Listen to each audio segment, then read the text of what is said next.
दोस्तों, आज के इस वीडियो में आपका फिर से बहुत बहुत स्वागत है। तो दोस्तों, आज के इस वीडियो में हम लेसन नंबर 1 जो कि हमारा चल रहा था रासायनिक अभिक्रिया एवं समीकरण, ठीक है, तो उसके अभ्यास प्रश्न यानी किताब के पीछे के जो क्वेश्चन है उनके बारे में हम बात करने वाले हैं। ठीक है, तो देखिए सबसे पहला जो हमारा क्वेश्चन है बच्चों, ध्यान से आपको समझना है, कोई दिक्कत आती है तो आप जरूर पूछें। तो पहला क्वेश्चन आप देखिएगा, पहला क्वेश्चन क्या है कि नीचे दी गई अभिक्रिया, हमें एक अभिक्रिया यहाँ पर दे रखी है, तो नीचे दी गई अभिक्रिया के संबंध में कौन सा कथन असत्य है। ध्यान सुनना, कौन सा कथन क्या है, असत्य है, कौन सा कथन गलत है यहाँ पर। ठीक है, असत्य का मतलब कि कौन सा कथन, कौन सी बात यहाँ पर गलत है, ये हमें बतानी है। तो रिएक्शन क्या दे रखी है, 2PbO। ध्यान समझना, 2PbO, PbO का मतलब क्या होता है, यानी 2PbO यानी कि लेड ऑक्साइड प्लस दे रखा है कार्बन और रिएक्शन हो रही है तो 2Pb प्लस CO2। अब इस रिएक्शन को अगर आप गौर से देखेंगे बच्चों, इस रिएक्शन को अगर आप गौर से देखेंगे तो यहाँ पर लेड के साथ, यहाँ पर लेड ऑक्साइड है, यहाँ पर लेड है, यानी कि यहाँ पर Pb के साथ ऑक्सीजन था, यहाँ पर Pb के साथ ऑक्सीजन नहीं है।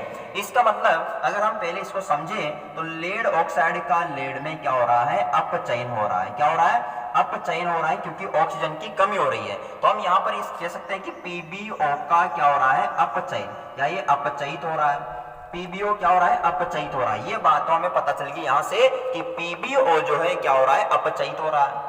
इसी प्रकार जो कार्बन, यहाँ पर देखिए कार्बन अकेला पड़ा है, यहाँ पर कार्बन के साथ ऑक्सीजन है, इसका मतलब कार्बन में ऑक्सीजन का योग हुआ है। इसका मतलब ऑक्सीजन का योग होना क्या होता है, उपचयन। क्या होता है, उपचयन।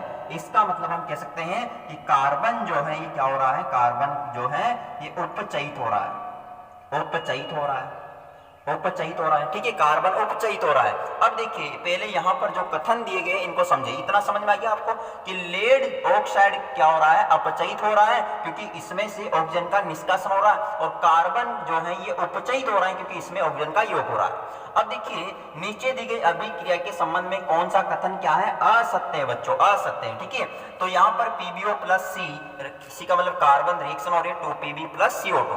अब देखो पहला क्वेश्चन, पहला जो यहाँ पर ऑप्शन दिया गया है वो दिया है कि सीसा अपचयित हो रहा है। सीसा कौन है, Pb, तो क्या ये अपचयित हो रहा है, ये अपचयित हो रहा है बच्चों। अपचयित Pb नहीं हो रहा, अपचयित कौन हो रहा है, PbO हो रहा है। समझना ध्यान से, लेड जो है वो अपचयित नहीं हो रहा है, अपचयित कौन हो रहा है, PbO। तो ये कथन क्या है बच्चों, असत्य है इसमें। इसके बाद कार्बन डाइऑक्साइड उपचयित हो रहा है, तो ये कार्बन डाइऑक्साइड है हमारे पास, क्या ये उपचयित हो रहा है, नहीं, कार्बन उपचयित हो रहा है। ठीक है, ओके, तो इसका मतलब ये भी गलत है और ये भी गलत है।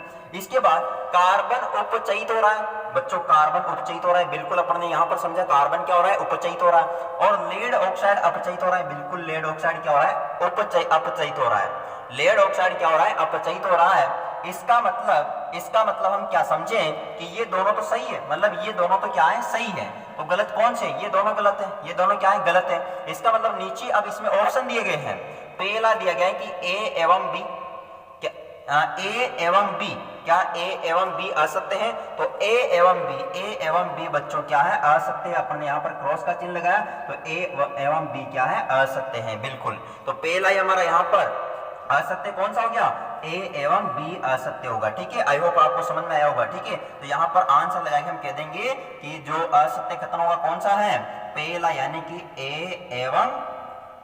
एवं B जो है ये क्या है बच्चों, असत्य है। ठीक है, क्या है, असत्य, क्योंकि हमने अच्छी तरह से समझा है कि जो यहाँ पर सीसा अपचयित नहीं हो रहा है, अपचयित कौन हो रहा है, PbO अपचयित हो रहा है, क्योंकि जो PbO में से ऑक्सीजन निकल रहा है, और ऑक्सीजन का निकलना क्या होता है, ऑक्सीजन का निकलना बच्चों क्या होता है, अपचयन होता है। ठीक है, कार्बन डाइऑक्साइड उपचयित हो रहा है, नहीं, कार्बन डाइऑक्साइड अपचयित नहीं हो रहा है, उपचयित नहीं हो रहा है। उपचयित कौन हो रहा है, कार्बन उपचयित हो रहा है। ठीक है, तो यानी पहला और दूसरा ऑप्शन यहाँ पर क्या रहेगा, गलत रहेगा। ठीक है, तो आई होप आपको समझ में आया होगा कि यहाँ पर हमारे पास जो नीचे 4 ऑप्शन दिए गए हैं इनमें से पहला क्या है, असत्य, यानी A एवं B दोनों क्या होंगे, असत्य हो जाएंगे। ठीक है, तो आई होप आपको अच्छी तरह समझ में आ गया होगा बच्चों। ठीक है, नेक्स्ट क्वेश्चन समझते हैं।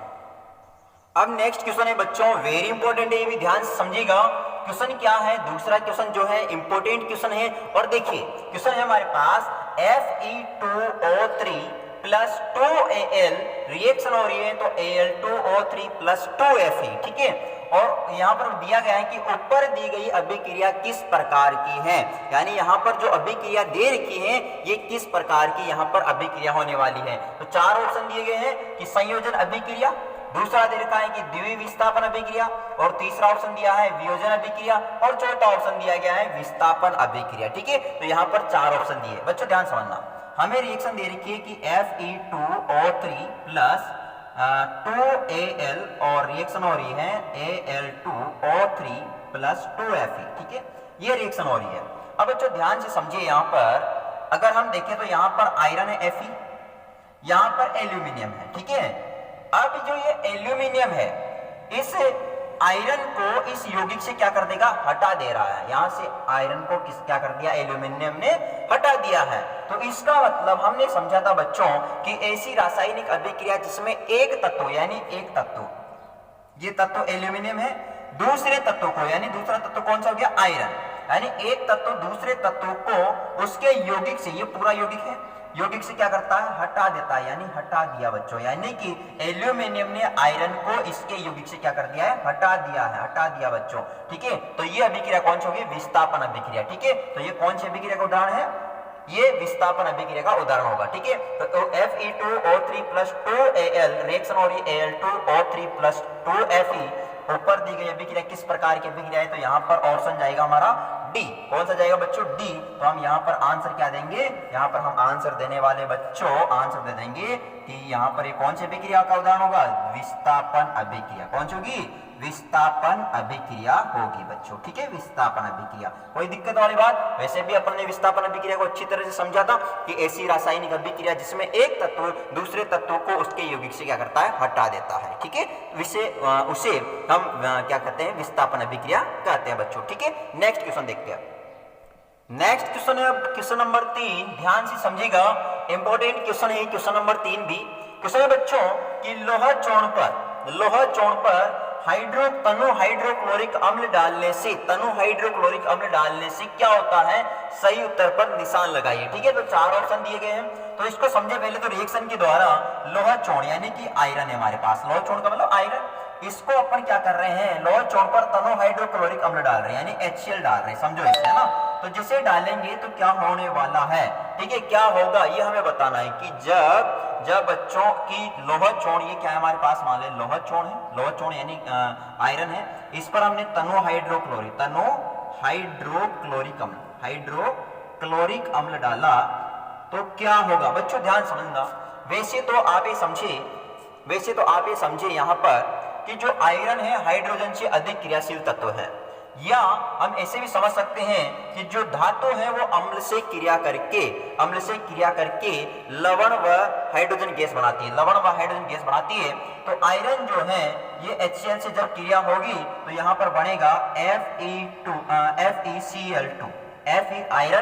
आयरन क्लोराइड बनेगा, यहाँ पर आयरन क्लोराइड बनेगा, FeCl2 आयरन क्लोराइड बनेगा, और इसके अलावा H2 गैस यानी हाइड्रोजन गैस यहाँ पर मुक्त होगी, H2 गैस, ठीक है। तो अब हमें बता देना है कि यहाँ पर कौन सा ऑप्शन हमारे सही है। तो ये रिएक्शन यहाँ पर होगी बच्चों। तो अब देखो पहला ऑप्शन दिया गया है कि हाइड्रोजन गैस एवं आयरन क्लोराइड बनता है, तो हाइड्रोजन गैस और आयरन क्लोराइड बन रहा है बच्चों, ठीक है। तो हमारा पहला ही ऑप्शन यहाँ पर सही होगा, तो यानी कि हाइड्रोजन, देखो पहला ऑप्शन में क्या है कि हाइड्रोजन गैस बन रही है, और आयरन क्लोराइड यानी आयरन क्लोराइड बन रहा है, ठीक है। और जो तीन ऑप्शन है, जैसे क्लोरीन गैस नहीं बन रही है हमारे पास, आयरन हाइड्रोक्साइड भी नहीं बन रहा है, अभिक्रिया तो हो ही रही है यहाँ पर, ऐसी कोई बात नहीं है। डी है कि आयरन लवण एवं जल बनता है, तो ये भी नहीं है। तो पहला ऑप्शन क्या हो गया हमारा, यहाँ पर जो ऑप्शन है हमारा पहला जो ऑप्शन रहेगा, आंसर जो है हमारा वो क्या होगा, ए होगा। और ए में क्या होगा कि हाइड्रोजन गैस, ठीक है, हाइड्रोजन गैस एवं आयरन क्लोराइड बनता है, ठीक है। ये हमारा ऑप्शन ए जो ए है वो सही हो जाएगा बच्चों, ठीक है, ऑप्शन ए यहाँ पर सही होगा, ठीक है। ओके जी, अब नेक्स्ट क्वेश्चन देखते हैं बच्चों। अब नेक्स्ट क्वेश्चन है, और ये भी बहुत इंपॉर्टेंट क्वेश्चन है, जो कि मैंने आपको वैसे कि जो हमने क्वेश्चन के अंदर टॉपिक पढ़ा था, पूरा जो चैप्टर पढ़ा है उसमें मैंने आपको इसको पढ़ा दिया है। यहाँ पर आप आइकॉन भी देख रहे हो ऊपर की तरफ, यहाँ पर आपको ये वीडियो पूरा मिल जाएगा डिटेल के साथ। लेकिन क्वेश्चन जो है इसको हम हल करते हैं थोड़ा सा कि संतुलित रासायनिक समीकरण क्या है। ध्यान सुनना, संतुलित रासायनिक समीकरण, संतुलित बच्चों ध्यान समझना क्या है, संतुलित रासायनिक समीकरण क्या है, रासायनिक समीकरण को संतुलित करना क्यों आवश्यक है। वापस क्वेश्चन सुन लो, संतुलित रासायनिक समीकरण क्या है और रासायनिक समीकरण को संतुलित करना क्यों आवश्यक है। बच्चों ध्यान सुनना, क्वेश्चन जो है इसको आपने समझा तो सबसे पहले तो हम यहाँ पर समझ रहे हैं कि संतुलित रासायनिक समीकरण किसे कहते हैं, क्या होती है। तो हम यहाँ पर कह सकते हैं ऐसा रासायनिक समीकरण या ऐसी रासायनिक समीकरण, ऐसा रासायनिक समीकरण जिसमें अभिकारक व उत्पाद, देखिए एक तरफ अभिकारक होते हैं, एक तरफ क्या होते हैं उत्पाद।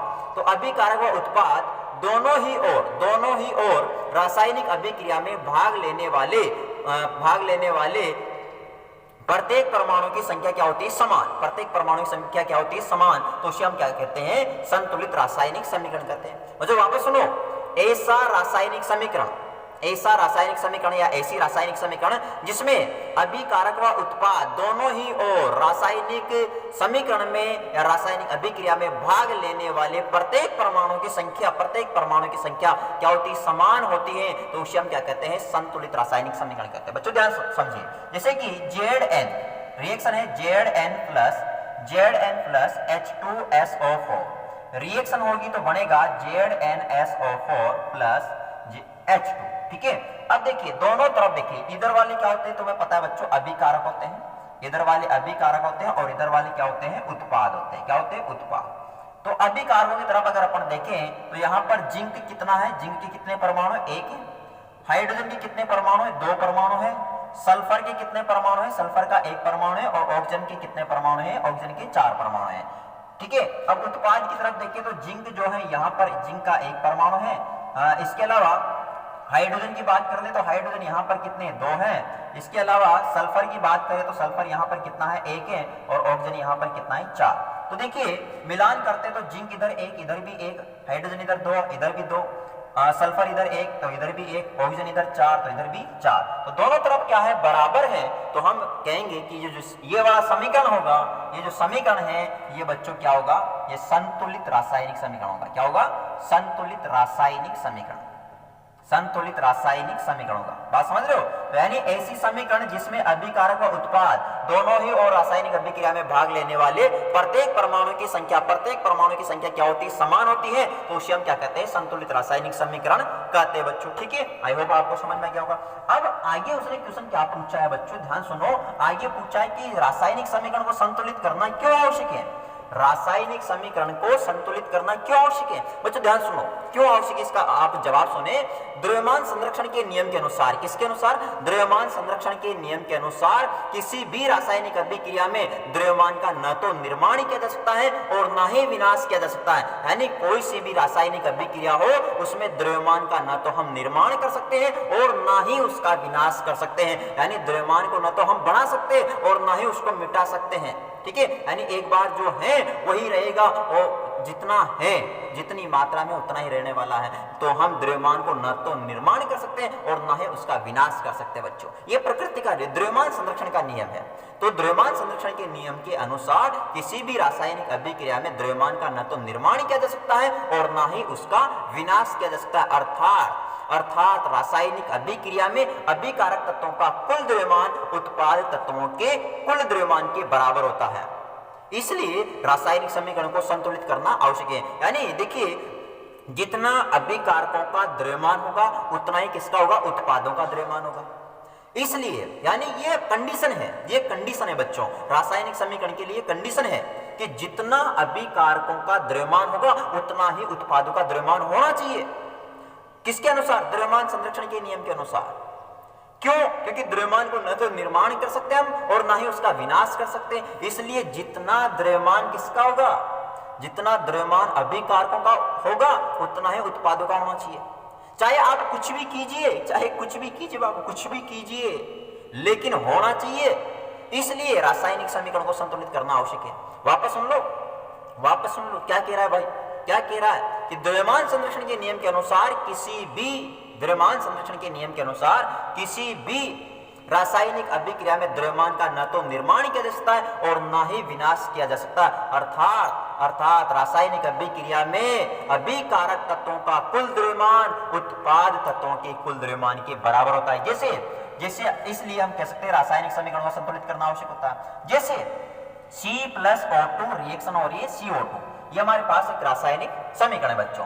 कार्बन का जो द्रव्यमान होता है कितना 12 ग्राम। ऑक्सीजन का ये अभिकारक है, इधर देखिए ये क्या है अभिकारक है, ये अभिकारक है और ये क्या है उत्पाद है। ठीक है, अब देखिए अभिकारक यहाँ पर कार्बन जो है, कार्बन का द्रव्यमान 12 ग्राम होता है, एक ऑक्सीजन का 16 होता है, तो यहाँ पर कितने ऑक्सीजन है 2। ठीक है, तो इसको कैलकुलेट करते हैं तो 12 + 16 = 32, तो कितना हो गया 44 ग्राम। ठीक है, इधर भी कितना होना चाहिए 44 ग्राम। तो इसलिए कार्बन जो है, कार्बन का 12 प्लस एक ऑक्सीजन का 16, तो 2 है यहाँ पर, तो 2 से गुणा कर दिया, तो 12 प्लस कितना हो गया 44, सॉरी 16 दूनी 32, तो कितना हो गया 44 ग्राम। तो देखिए आप दोनों तरफ द्रव्यमान क्या है बराबर है, तो इसलिए हम कह सकते हैं रासायनिक समीकरण को संतुलित करना आवश्यक है। वापस सुन लो एक बार, वापस से रिपीट कर रहा हूं बच्चों, ध्यान सुन लो कि द्रव्यमान संरक्षण के नियम के अनुसार किसी भी रासायनिक अभिक्रिया में द्रव्यमान का न तो निर्माण कर सकते और न ही विनाश कर सकते हैं। अर्थात रासायनिक अभिक्रिया में अभिकारक तत्वों का कुल द्रव्यमान उत्पाद तत्वों के कुल द्रव्यमान के बराबर होता है, इसलिए रासायनिक समीकरण को संतुलित करना आवश्यक होता है। और ये आप एग्जाम्पल यहाँ पर दे सकते हो। ठीक है, कोई डाउट नहीं होना चाहिए बच्चों। ठीक है, तो आज की इस वीडियो में बस इतना ही, मिलते हैं नेक्स्ट वीडियो में और भी नए क्वेश्चनों के साथ। तब तक अगर वीडियो अच्छा लगा है तो इसको लाइक, कमेंट, शेयर और सब्सक्राइब जरूर कर दे। अन्य बच्चों तक भी इस वीडियो को आप जरूर पहुंचाएं ताकि उन बच्चों को भी इस वीडियो से बेनिफिट हो सके। Thank you, all the best, मिलते हैं नेक्स्ट वीडियो।